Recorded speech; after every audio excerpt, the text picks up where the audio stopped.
10 choses que vous ne saviez pas sur Monet. Artiste peintre le plus fécond de l'impressionnisme, Claude Monet, 1840-1926, est avant tout un travailleur hors pair, capable de défier la nature pour pratiquer son art. Découvrez Monet en 10 anecdotes peu connues pour comprendre vraiment qui il était. 1.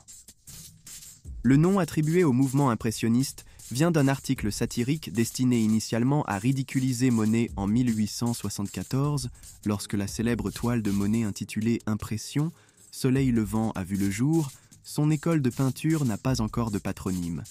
C'est dans un article satirique, dont l'objectif était de ridiculiser Monet, qu'est apparu pour la première fois le mot « impressionnisme ». 2.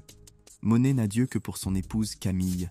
Dans son tableau intitulé « 3 femmes au jardin », peint en 1866, si l'on voit 3 femmes et un homme, Monet ne fait figurer en réalité qu'un seul et unique protagoniste, sa femme.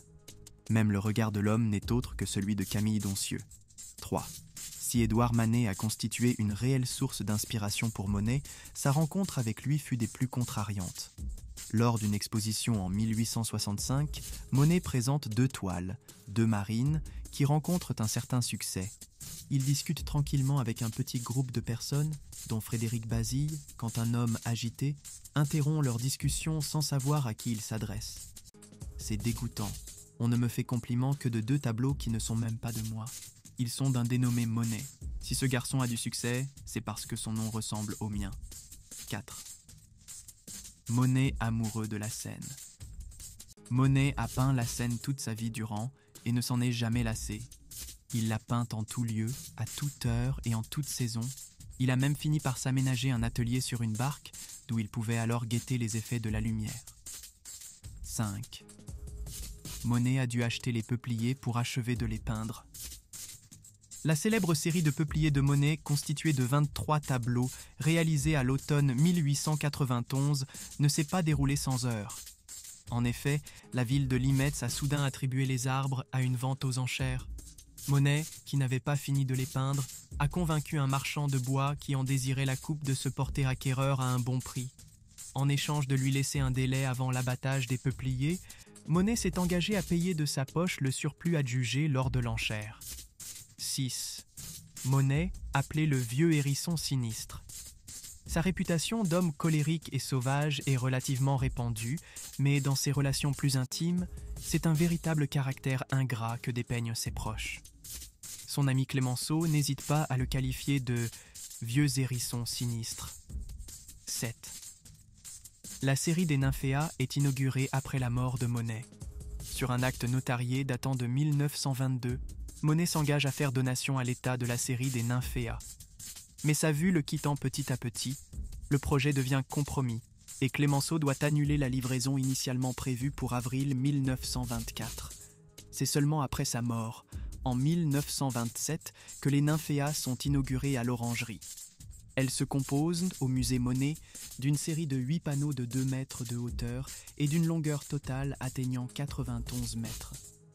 Les panneaux sont disposés dans 2 salles ovales et forment le signe de l'infini. L'ensemble de l'œuvre est orienté est-ouest, suivant l'axe parisien qui va du Louvre à l'Arc de Triomphe. 8. Les nymphéas de Monet. Un travail de jardinier. Monet a d'abord cultivé les nymphéas sans songer à les peindre. Une fois imprégnés par leur féerie, il les a choisis pour modèles et les a peintes pendant plus de 30 ans. Pour atteindre ses ambitions picturales, il a agrandi à 3 reprises ses bassins et déplacé autant de fois le cours de l'Epte, ruisseau qui longe sa maison de Giverny. Le peintre se qualifie d'ailleurs lui-même d'homme que rien au monde n'intéresse que sa peinture et aussi son jardin et ses fleurs. 9. Concubinage avec Alice Hochedé.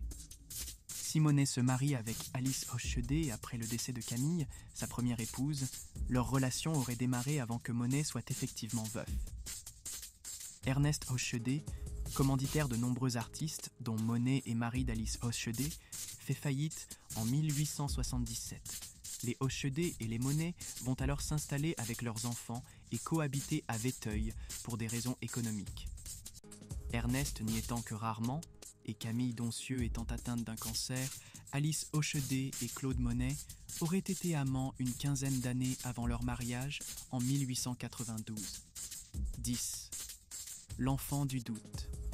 La famille recomposée d'Alice Hochedet et de Claude Monet comporte 8 enfants, 6 pour Alice et 2 pour Monet.